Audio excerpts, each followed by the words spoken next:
안녕하십니까. 마음추행복도량 대구구룡사주지 도일입니다. 지난 시간 2회에 걸쳐서 대념처경 마사띠빠따나수다 수행에 굉장히 중요한 경전이라고 했죠. 거기에서 부처님께서 말씀하신 수행법 신수신법에 대해서 말씀을 드렸습니다. 그리고 더 중요한 말씀은 부처님께서 7일만 제대로 신수신법 수행이라든지 37조도품 수행을 하면 최소한 불안가를 얻을 수 있고 아라한과를 얻을 수 있다고 했는 그러한 말씀을 전해드렸습니다. 수행 그러면 대부분 다 어렵게 생각합니다. 내가 과연 할 수 있을까? 너무 어렵지 않을까라고 생각하지만 부처님께서 말씀하신 수행은 절대로 어렵거나 힘들지 않습니다. 그냥 올고지 알아차림, 몸에 대한 느낌, 몸에서 일어나는 현상, 마음의 변화 상태 이러한 것을 끊임없이 알아차리면 수행을 통해서 7일만 퇴굴심을 내지 않고 나도 불안가나 아라한이 될 수 있다라는 그러한 신념을 가지고 수행을 하면 최소한 불안가, 아라한이 될 수 있다라고 대념체경에서 부처님께서 말씀을 하셨습니다. 자, 그러면 대념체경에서는 신수신법, 사념처에 대해서 이제 말씀을 했죠. 그래서 부처님의 수행법이 37조도품이라는 게 있는데 이게 도대체 뭐냐? 오늘 부처님의 수행법에 대한 완결판인 37조도품에 대해서 말씀을 드리도록 하겠습니다. 37조도품은 37보디빠끼야 담마라고 합니다. 빨리어로는 37보디빠끼야 담마. 중국어로 건너오면서 도울조자, 길도자, 품품자를 써서 도를 돕는 37가지다 이래가지고 37조도품이라고 이름을 지었죠. 그렇지만 본래 빨리어 원어는 37보디빠끼야 담마입니다. 그러면 그 37이라는 숫자가 수행법의 가지수입니다. 그래서 37가지 수행을 돕는 것이다 이렇게 이야기가 됩니다. 그럼 거기에 37가지가 뭐냐? 사념처 신수신법입니다. 사념처 지난번에 대념처경 1, 2로 나누어서 설명을 했기 때문에 잘 아시고 계실 거라고 믿습니다. 그리고 사정건, 사여의족, 오건, 오력, 칠각지, 팔정도 이래서 이 네 가지, 다섯 가지, 일곱 가지, 여덟 가지를 총 더하면 37가지가 되기 때문에 수행을 돕는 37가지 방법이라고 이제 부처님께서 말씀을 하셨죠. 자, 그러면 대념처경에서 사념처 신수신법에 관해 가지고는 많은 말씀을 드렸기 때문에 말씀을 드리지 않고 오늘은 바로 사정건으로 넘어가겠습니다. 사정건은 뭔가 하면 네 가지 바른 노력입니다. 어떠한 노력이냐 하면 바로 상류따 니까야 49번과 상류따 니까야 46번에 보면 이러한 이야기가 나옵니다. 일어난 좋은 선은 더 정장을 시키고 일어나지 않은 선은 일어나게끔 노력을 하고 이미 일어난 불선은 제거를 하기 위해서 노력하고 아직 일어나지 않은 불선은 영원히 일어나지 않게 노력을 하는 것. 이렇게 해서 선과 불선으로 나누어서 두 가지 해서 네 가지 이렇게 끊임없이 노력하는 게 바로 사정건이 되겠습니다. 그래서 우리가 왜 찬불가 봐도 정진하세 이런 노래가 있지 않습니까? 그 노래의 정진이 바로 이 사정건을 이야기하는 겁니다. 이 정진이 일어난 좋은 선은 정장을 시키고 일어나지 않은 선은 일어나게끔 돕고 이미 일어난 불선은 제거를 하고 아직 일어나지 않은 불선은 영원히 일어나지 않게끔 노력하는 것 해서 사정건 네 가지의 바른 노력이다라고 하겠습니다. 이 사정건은 팔정도의 정정진과 거의 같은 뜻입니다. 그리고 또 다른 것은 바로 네 가지 성취수단입니다. 사여의족이라 그래서 이띠빠다라 그래서 상류따니까야 51번에 설명이 잘 되어져 있습니다. 거기에 보면 비구들이여 네 가지 성취 수단을 많이 닦고 공부지으면 이 언덕에서부터 저 언덕에 도달하게 된다. 무엇이 넷인가? 열이, 정진, 마음, 검정을 열심히 닦은 사람은 원하기만 하면 1급에도 머물 수 있고 급이 다하도록 머물 수도 있다라고 대반열반경 디가디가야 22번에서도 이야기를 했죠. 그래서 이 네 가지 성취 수단이 뭔가 하면 이 네 가지가 있어야지 우리가 바로 수행을 하면서 과를 얻게 된다라는 겁니다. 그 중에서도 제일 중요한 게 뭔가 하면 바로 열이죠. 찬다. 이 찬다는 뭔가 하면 수행을 하는데 그냥 이렇게 앉아서 수행을 하는 것보다 대부분 이 보살님들이 명상을 한다든지 수행을 할 때 그냥 자리에 앉으시죠. 그렇게 앉으시지 마시고 앉으셔서 내가 오늘은 꼭 깊은 선정에 내가 들고야 말겠다라는 그러한 열이, 내가 이 수행을 통해서 불안가나 아라한가를 꼭 성취하고야 말겠다라는 마음가짐을 하고 이렇게 수행을 하는 것을 열이라고 합니다. 두 번째 정진, 위리한데 정진은 내가 열의만 가지고 있다라고 해서 수행이 되지 않지 않습니까? 그래서 끊임없이 이렇게 수행을 해나가는 그러한 힘이 있어야 된다. 그리고 마음도 항상 내가 항상 알아차림을 통해서 끊임없이 알아차린다. 내가 예리가 있는지 없는지, 그리고 내가 지금 삿대를 잘 하고 있는지 없는지, 끊임없이 내가 정진을 하고 있는지 없는지, 그리고 내 마음에서 일어나는 현상들을 내가 잘 살피고 있는지, 이러한 것들을 잘 살펴야 되는 게 바로 마음입니다. 그리고 중요한 것이 검정입니다. 이 검정은 한문으로는 지게라고 하는데 빨려로는 위맘사입니다. 이것이 왜 중요한가 하면 내가 수행을 하는 데 있어서 내가 혹시 수행을 다른 길로 내가 하고 있지는 않은가, 수행을 내가 잘못하고 있지는 않은가, 내가 하는 수행이 바른가, 이러한 것들을 검증을 하는 것이 굉장히 중요합니다. 그래서 스승없이 이렇게 수행을 잘못하면 배가 산으로 가는 경우도 많죠. 그래서 이렇게 보살님들이나 스님들 그리고 거사님들 만나보면 아주 도사가 되신 분들이 많습니다.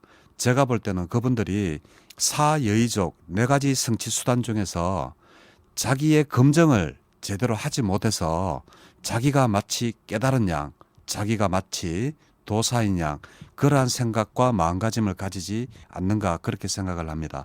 그럴 정도로 검증은 굉장히 중요합니다. 그래서 미얀마라든지 다른 수행처에 가면 항상 인터뷰 시간이 있습니다. 그 인터뷰 시간 때 제가 오늘 수행을 할 때 어떠한 현상이 몸에서 일어났고 저의 느낌은 어땠고 내가 지금 알아차림 수행으로 바르게 가고 있는지 이러한 것들을 검증하는 겁니다.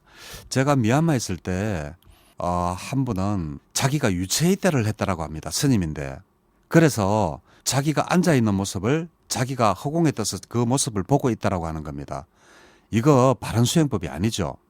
하다가 보면 온갖 삿된 어떠한 것들이 일어나지만 그것은 뭐 유체 이탈을 했다. 그래서 뭐 자기가 있는 몸을 봤다. 자기가 막 날아다닌다 하고 하는 이러한 이야기는 수행이 바른 길로 가는 게 아닙니다. 그래서 우리가 수행할 때 사여의족 네 가지 성취 수단 중에서 꼭 해야 되는 게 바로 검증입니다. 이 검증은 누구한테 해야 되느냐? 바로 수행을 많이 하신 스님들이나 수행을 많이 하신 분들에게 이러한 현상이 몸에서 일어나고 내가 이러한 현상을 느끼고 있는데 이것이 맞는지 안 맞는지 이렇게 질문을 드리고 거기에 대한 답을 얻어야 됩니다. 잘못하면 진짜 길거리에서 많이 만나는 도사가 될 가능성이 많습니다. 예, 수행을 해야지 도사가 돼서는 안 되지 않습니까? 그죠? 그 다음에 나오는 게 바로 오근과 오력입니다. 옥은 5가지 기능입니다. 또 오력은 5가지 힘인데 오근과 오력은 상류단 니까에 보면 이런 말이 나옵니다. 5가지 기능과 힘으로 구분을 했지만 이것은 거의 같은 작용을 한다라는 내용이 바로 상류단 니까에 나옵니다. 그럼 이 오근과 오력은 도대체 무엇인가? 쉽게 말씀드리면 우리가 불교에 입문을 하면서 불법성 삼보를 믿으면 저절로 생겨나는 5가지 기능과 5가지 힘을 가지고 바로 오근과 오력이라고 합니다. 저절로 생겨난다니까 이상하죠. 그렇지만 부처님께서 오근과 오력은 저절로 생겨난다라고 했습니다. 무엇에 대한 근거로 생겨나느냐? 불법성 삼보에 대한 확고한 믿음으로 인해서 오근과 오력이 생겨난다라고 했습니다. 이 오근은 5가지 기능이라고 했는데 믿음의 기능입니다. 믿음, 불법성 삼보에 대한 믿음이겠죠. 그리고 연기법과 부처님의 그 가르침, 그리고 수행법, 이러한 것들에 대한 일체의 의심이 없는 그러한 믿음을 이야기합니다. 그래서 우리가 수행이나 종교 생활을 하는데 사실상 제일 중요한 게 사실은 믿음의 기능이죠. 우리가 부처님 말씀을 믿지를 않고 부처님 가르침을 믿지를 않고 부처님의 수행법을 믿지를 않는다면 거기에 과연 무슨 종교의 그 힘이 따르겠습니까? 그래서 부처님께서 이 오근과 오력은 불법성 삼보를 믿을 때 저절로 생겨나는 5가지 기능과 5가지 힘이다라고 이야기를 했습니다. 그래서 첫 번째로 사다, 굉장히 중요하다라고 말씀을 했습니다. 두 번째, 정진의 기능입니다. 위리아 그랬죠, 그죠? 위리아는 정진은 4가지 성취 수단에서도 나오는 말입니다.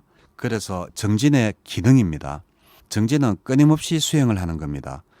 끊임없이 수행하니까 굉장히 힘들 것 같지만 부처님은 수행법을 87조도품 안에 우리가 일상생활에서도 할 수 있는 팔정도라는 좋은 그러한 수행법도 있기 때문에 우리가 항상 생활 속에서 언제든지 수행을 할 수 있습니다.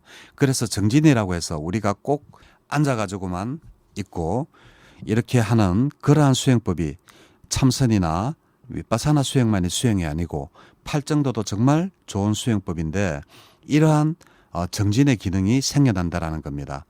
또 5가지 그 기능 중에서 마음 챙김의 기능이 생겨납니다.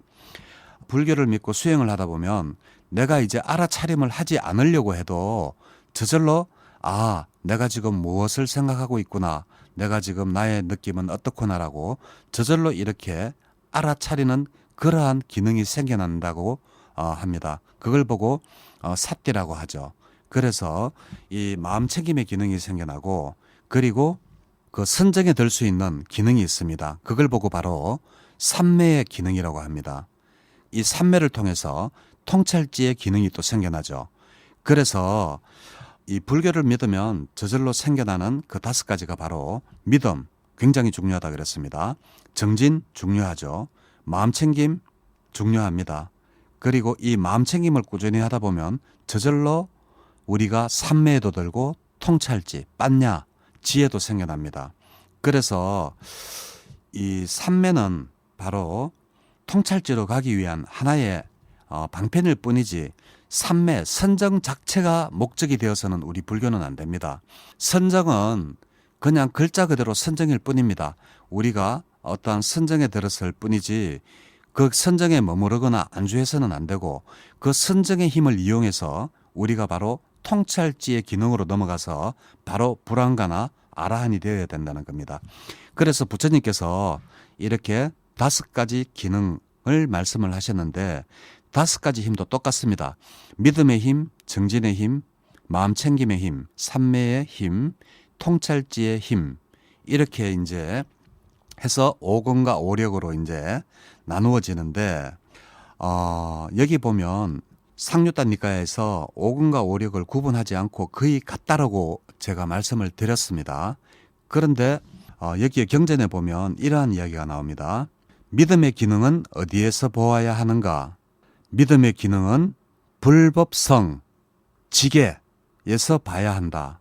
그래서 믿음의 기능을 내가 가지고 있는지 없는지를 확인을 하려면 내가 불법성 삼보에 대한 확고한 믿음을 가지고 있는지 아니면 내가 부처님의 계율 최소한 5개를 잘 지키고 있는지를 항상 이렇게 체크하면 내가 믿음의 기능이 어느 만큼 강한지, 내가 믿음의 힘이 어느 만큼 강한지를 알 수가 있습니다.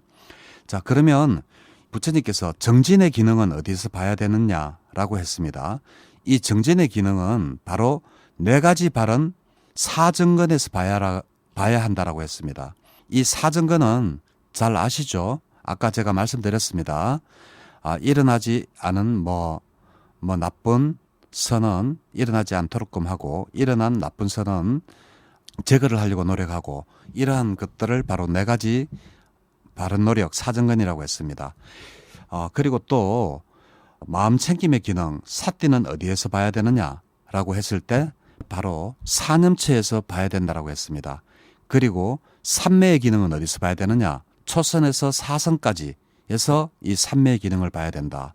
그리고 통찰지의 기능은 어디에서 봐야 되느냐? 바로 사성제를 통해서 우리가 보아야 한다라고 상류다니까야 48번에 보면 보아야 환경에서 그렇게 말씀을 하고 있습니다. 굉장히 중요한 내용입니다. 시간이 너무 아쉽습니다. 조금 더 많이 이렇게 말씀을 드리면 좋겠는데, 자, 오늘은 37조도품 중에서 5가지 기능과 힘에 대해서 말씀을 드렸습니다. 네, 감사합니다.